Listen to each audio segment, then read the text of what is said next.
When you're finished eating, these two white tubs up here for your plates, scrape your extra food that you don't want into the trash can, and put your silverware on those platters. Thank you. Carlos, well, thank you for being here tonight. It means a lot for me, for my pilgrims, my companions, that we feel here in home. Sometimes we walk during the night, especially during the night or in the morning, because it's easier because of heat, also because lately we have become very dangerous with the political situation going on, and people just get crazy about what we do. And now I understand why so many people who fight for love have ended up misunderstood and hated. Because in human mind, sometimes there are different narratives and people don't understand what we do. And when somebody confronts us, I said, basically, what do you want? I said, we want the reopening of the U.S. Embassy in Havana, because the families don't have to go to another country to get a visa. We want the reinstate the reunification program, just the legal way that every country people can emigrate. It was taught by Donald Trump in 2017, and our people families cannot get remarried even if they have a visa. We want to be able to send money to our families through Western Union, our money. Right now, it's impossible. There is not. Western Union was cut from Cuba, and even it's not just the United States. It's even Western Union. If you live in Europe, it's prohibited to send money to Cuba because of U.S. laws. And we want for the Americans to be able to visit Cuba. And we want to create bridges of love between the two countries and scientific exchanges. When you explain this to someone, most of the people will tell you, what is wrong with that? It's okay, yeah, common sense. But sometimes our brothers and sisters are just like in this ideological divide, and that's the reason, because we always say in bridges of love, this is not between right and left. This is between love and hate. If you love, it doesn't matter if you are a Democrat, Republican, Independent, your religion, you are in the good side. If you are in the hate side and you want just confrontation, then we invite you, we embrace you, we want to bring you to the side of the light. And we have been walking a lot, as I said, and coming over here today is something that is like, I don't know how to say this word in English, it's oasis. And the Oasis. Oasis, yeah, and you find in the desert. When I was a child, my mother and my father were divorced. I don't remember my mother and my father living together. They were already separated and fighting. My father went to pick me up on Friday, and then they had an argument. I went home with my dad for 3 days. Then my dad talked bad about my mother. Just, nonsense, like she, whatever. It was not something really. And then when I came back to my mother, she talked bad about my dad. Just, he is just anything. And I suffered as a child. When I was like 5, I said, God, how my mother and my father can get along? It would be so great. And then my father married with a Cuban woman of African origin, like black woman, and she was like my mother too. And she was so nice. She was a love in person. And then when I went home the weekend, and I tell my mother, hey, my dad had this new wife, and she was like, and then she also had this racial, prejudice, and I always wanted for my father and my mother to get along good. Well, after many years, they also grow up and they get along. And my mother died like 2 years ago, 92, and the other mother, the wife of my father, She also died like 2 years ago. And during the last 3 years before they died, I visited Miami. They lived very close each other, and I went with both of them to church every Sunday when I was there. And they said, no, this is our son. I was a son of God. Well, I'm telling you this story because this is what we want for our countries. I came to the United States when I was 27, 28. I'm 56 now. I lived half of my life in Cuba, and I always say that Cuba is my mother. And I lived half of my life in the United States, and I said that the United States is my father. In Cuba, I have so many memories, so many things that I feel proud about it. The community that helped me to grow up, the people, my teachers. I mean, many things that I am today, I'm thanks to those people who are suffering today in my mother Cuba. And in the United States, I have so many blessings. I came here and I start delivering pizzas, and then I start driving a truck. Then I went to the Washington National Guard in Seattle. I became a combat medic. When I finished my duty, 10 years in the Army, I went to the University of Washington, had my bachelor's degree, then I have 2 master's degree, then I'm finishing right now my doctoral degree. I mean, this is something that I feel so happy. And in my mind, I don't understand why my mother Cuba and my father, the United States, cannot just get along. And anytime that I visit the community, people just, the position of the Americans, most of them, is that this should change, that we need to create bridges of love between our two countries. I think that the problem is that people don't know what is going on. When you go there and you say, you know that Cuba, you say, oh, but Obama didn't lift that embargo, blockade. People don't know, and people don't care when they don't know. And that's what we are doing. We are walking. Last year, I biked 3,000 miles from Seattle to Washington, D.C. with my 2 sons and my 2 nephews, pedaling across the United States to tell President Trump, please, President Trump, at least with the pandemic, lift some sanctions. And instead of doing anything, they create 243 more sanctions, including preventing the sending of money in the middle of a pandemic. Then we create another petition, praying God that Biden win the presidency, because he promised that he will lift those sanctions that Trump did. And then now we got 27,000 signatures, and 6 months later, 2 days ago, Biden says that he is not lifting what he promised. He said, we will lift the sanctions, we will do it. As soon as we win the presidency, we're going to lift those family sanctions, at least, you know, the remittances, the flying to Cuba, the things that are just basic in the middle of the pandemic. And now, when people got so desperate in Cuba, people are like, they don't have food, they don't have medications, even when they have the possibility of creating 5 new vaccines for COVID, and 2 of the vaccines are doing a great job, they don't have syringes.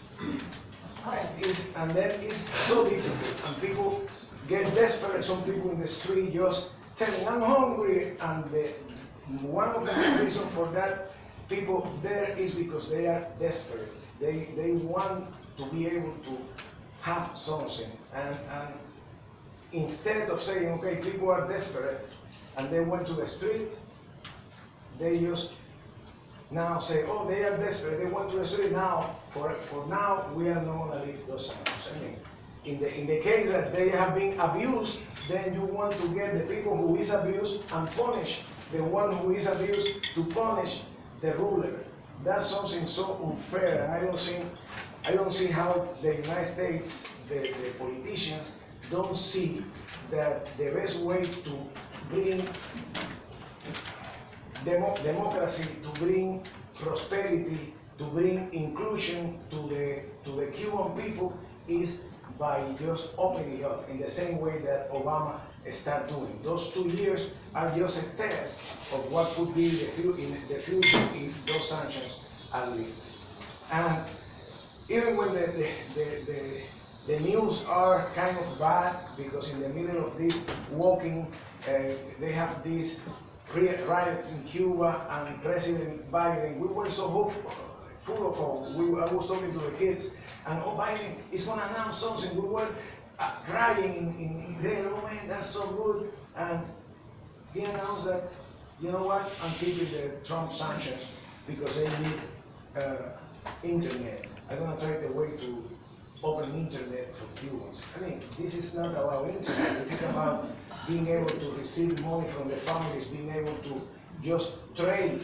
Cuba cannot trade with other countries because before Trump, there are so many things. Before Trump left, he put it in the terrorist list of countries.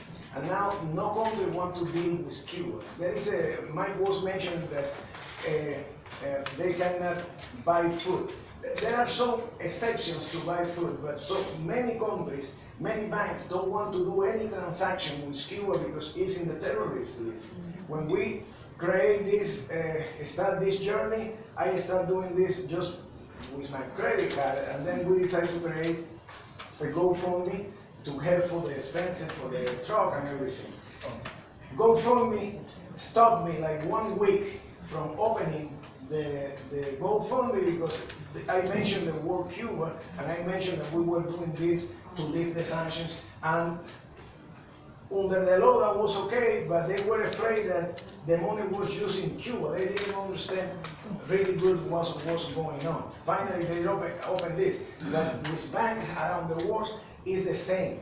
It created a nightmare for Cuba, and it prevented Cuba from moving to become a society more open. And we need to change this. We are changing this. I know that when the night is darker, we can see the stars better. And I know that this pilgrimage, this journey, talking to Americans from all backgrounds, is going to be one sun in this big construction of bridges of love. And hopefully with your help and with your understanding, we can move forward and together and build bridges of love between the people of Cuba and the United States. Thank you very much for having me here. God bless everyone. Thank you very much.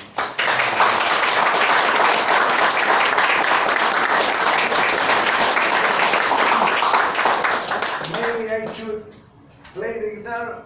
See? I lost like 15 pounds in the week.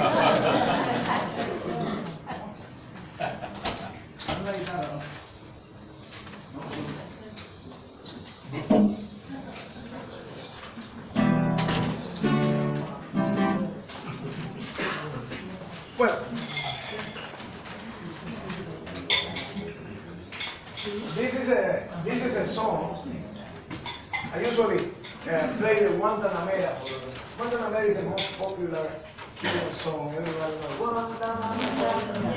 And the song goes like, I grow a white flower in July, like in January, for the trustful friend who gives me his sincere hand, genuine hand. And even for the enemy who take my heart out, still I grow a white flower. And this is Jose Marti, and have a very deep and Christian and profound spirit.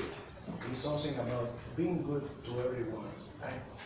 And the song is put in the Guantanamera. But before I sing that song, I'm gonna sing a song that I made. As Mike was saying, I have done many things in my life. I have been a bakery, pastries, cooking, shoemaker, playing guitar in the Pikes Market in Seattle, truck driver, but I also write some poetry, and I love music for my wife, for my children, and this song is called I Offer You, and the translation is basically, since everything looks so dark right now, and I mean the poets forget about poetry and they just want to sell some type of postcard with a poem in the store. I offer you all the length of my feet, all the length of my walks around the world, all the mountains, all the valleys, everything, and at the end I offer you love. That's what I offer you. On my home land, I offer you love. That's the spirit of the song, okay? Dice así.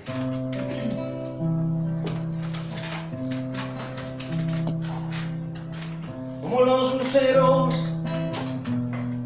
ya no son fortuna de los poetas, y las estrellas las acaparan los que administran amor.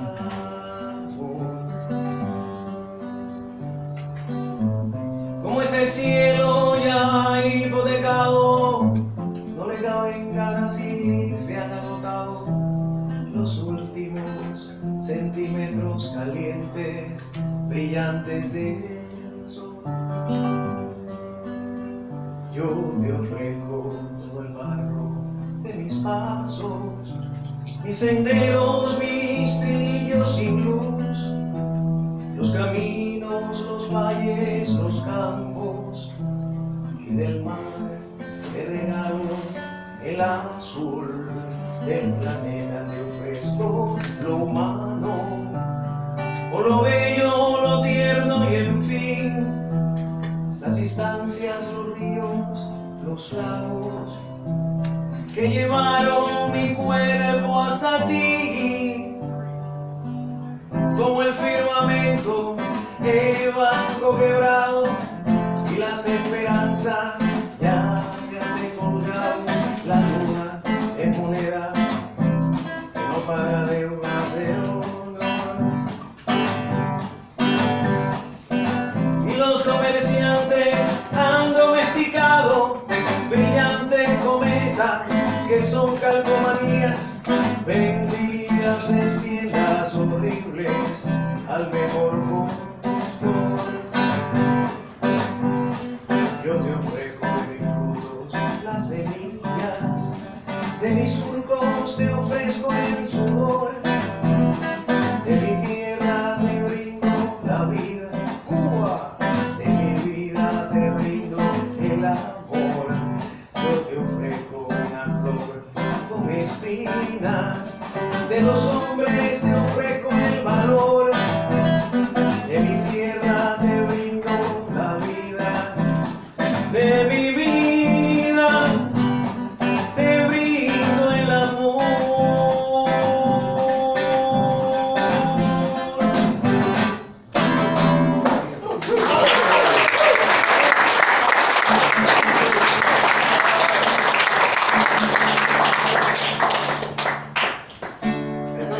This is let's go for a one time man. I want to close the music.